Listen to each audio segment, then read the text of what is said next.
के बाद यूपी के वाराणसी का रुख करेंगे, जहां पर किसान सम्मेलन को प्रधानमंत्री नरेंद्र मोदी संबोधित कर रहे हैं। सीधी तस्वीरें आपको दिखाएंगे यूपी के वाराणसी से। आपको बता दें कि इस किसान सम्मेलन में ही प्रधानमंत्री नरेंद्र मोदी की तरफ से किसानों के खाते में 17वीं किस्त जारी की गई है। और नहीं होता है जहां इतनी बड़ी संख्या में लोग वोटिंग में हिस्सा लेते हैं। अभी मैं G7 की बैठक में हिस्सा लेने के लिए इटली गया था। G7 के सारे देशों के सारे मतदाताओं को मिला दे तो भी भारत के वोटर्स की संख्या उनसे 1.5 गुना ज्यादा है।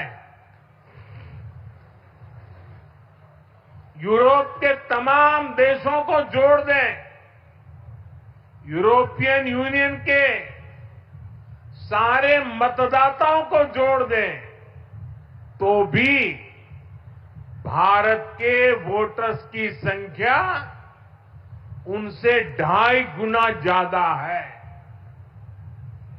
इस चुनाव में 31 करोड़ से ज्यादा महिलाओं ने हिस्सा लिया है। ये एक देश में महिला वोटर्स की संख्या के हिसाब से पूरी दुनिया में सबसे ज्यादा है। ये संख्या अमेरिका की पूरी आबादी के आसपास है। भारत के लोकतंत्र की यही खूबसूरती, यही ताकत पूरी दुनिया को आकर्षित भी करती है, प्रभावित भी करती है। मैं बनारस के हर मतदाता का भी लोकतंत्र के एक उत्सव को सफल बनाने के लिए आभार व्यक्त करता हूं। ये बनारस के लोगों के लिए भी गर्व की बात है।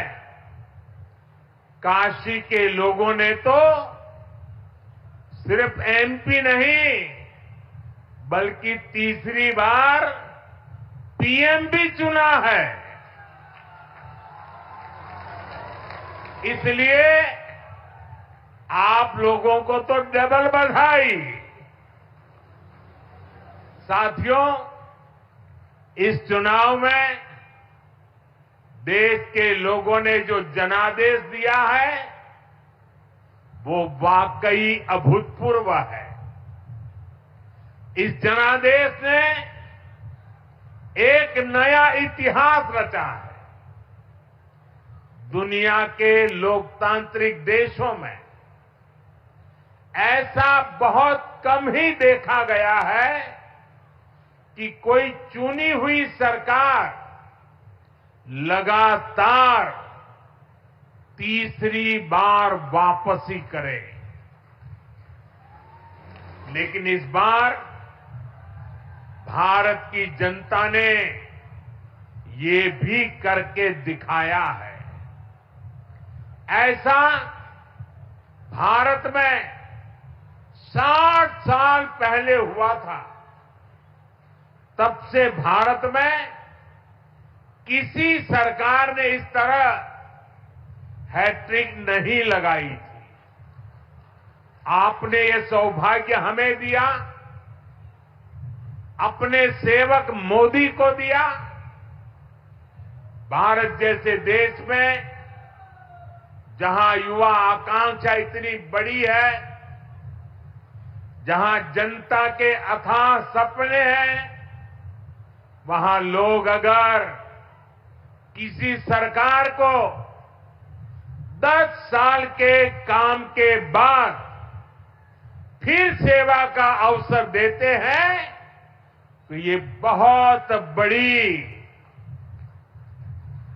बहुत बड़ी विक्ट्री है, बहुत बड़ा विजय है और बहुत बड़ा विश्वास है। आपका ये विश्वास मेरी बहुत बड़ी पूंजी है।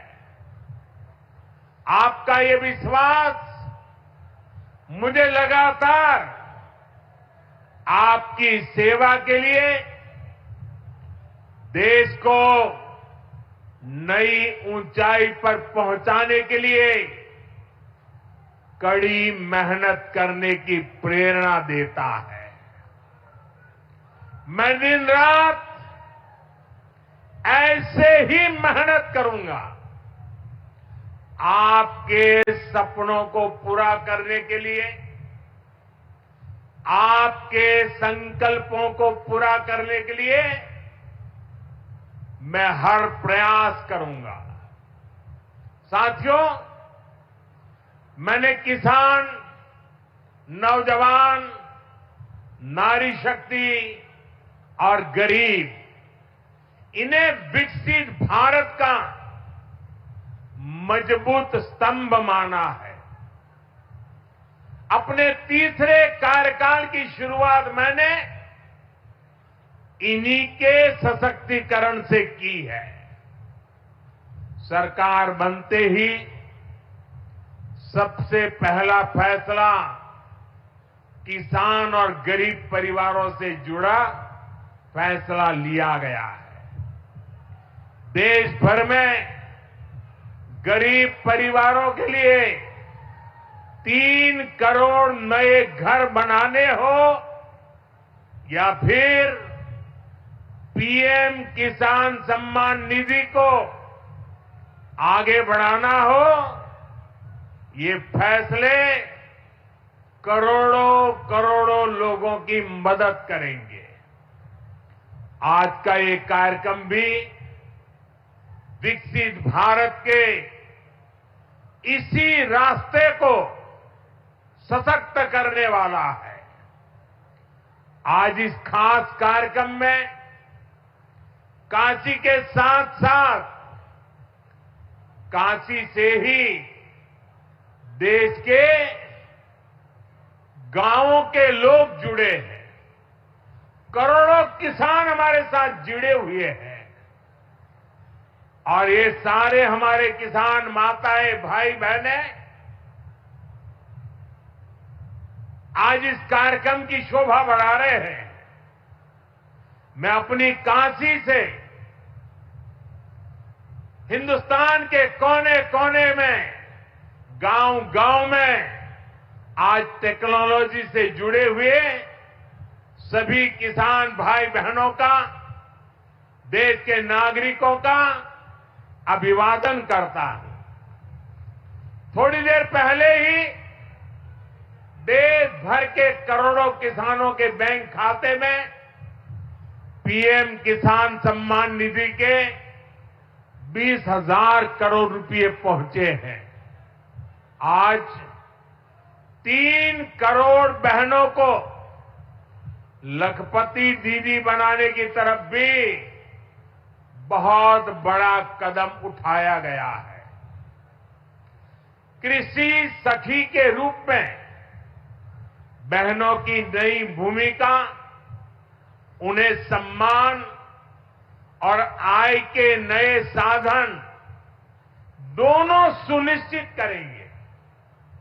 मैं अपने सभी किसान परिवारों को, माताओं बहनों को बहुत बहुत शुभकामनाएं देता हूं। साथियों, पीएम किसान सम्मान निधि आज दुनिया की सबसे बड़ी डायरेक्ट बेनिफिट ट्रांसफर स्कीम बन चुका है।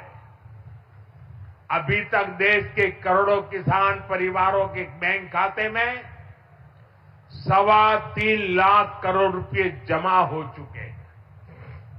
यहां वाराणसी जिले के किसानों के खाते में भी 700 करोड़ रुपए जमा हुए हैं। मुझे खुशी है कि पीएम किसान सम्मान निधि में सही लाभार्थी तक लाभ पहुंचाने के लिए टेक्नोलॉजी का बेहतर इस्तेमाल हुआ है। कुछ महीने पहले ही विकसित भारत संकल्प यात्रा के दौरान भी 1 करोड़ से अधिक किसान इस योजना से जुड़े हैं। सरकार ने पीएम किसान सम्मान निधि का लाभ पाने के लिए कई नियमों को भी सरल किया है। जब सही नीयत होती है, सेवा की भावना होती है, तो ऐसे ही तेजी से किसान हित के, जनहित के काम होता है। भाई और बहनों, 21वीं सदी के भारत को दुनिया की तीसरी बड़ी आर्थिक ताकत बनाने में पूरी कृषि व्यवस्था की बड़ी भूमिका है। हमें वैश्विक रूप से सोचना होगा, ग्लोबल मार्केट को ध्यान में रखना होगा। हमें दलहन और तिलहन में आत्मनिर्भर बनना है और कृषि निर्यात में अग्रणी बनना है। अब देखिए, बनारस का लंगड़ा आम, जौनपुर की मूली, गाजीपुर की भिंडी, ऐसे अनेक उत्पाद आज विदेशी मार्केट में पहुंच रहे हैं। वन डिस्ट्रिक्ट वन प्रोडक्ट और जिला स्तर पर एक्सपोर्ट हब बनने से एक्सपोर्ट बढ़ रहा है और उत्पादन भी एक्सपोर्ट क्वालिटी का होने लगा है। अब हमें पैकेज फूड के ग्लोबल मार्केट में देश को नई ऊंचाई पर ले जाना है।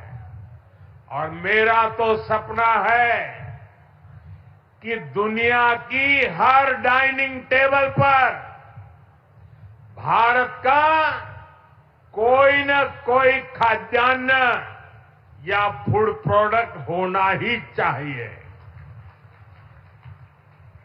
इसलिए हमें खेती में भी जीरो इफेक्ट, जीरो डिफेक्ट वाले मंत्र को बढ़ावा देना है। मोटे अनाज, श्री अन्न का उत्पादन हो,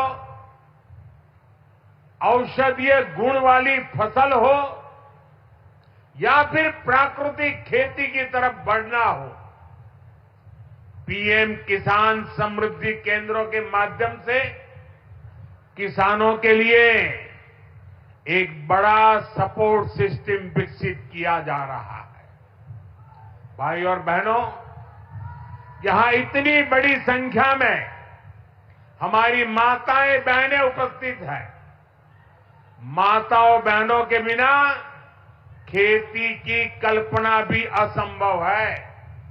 इसलिए अब खेती को नई दिशा देने में भी माताओं बहनों की भूमिका का विस्तार किया जा रहा है।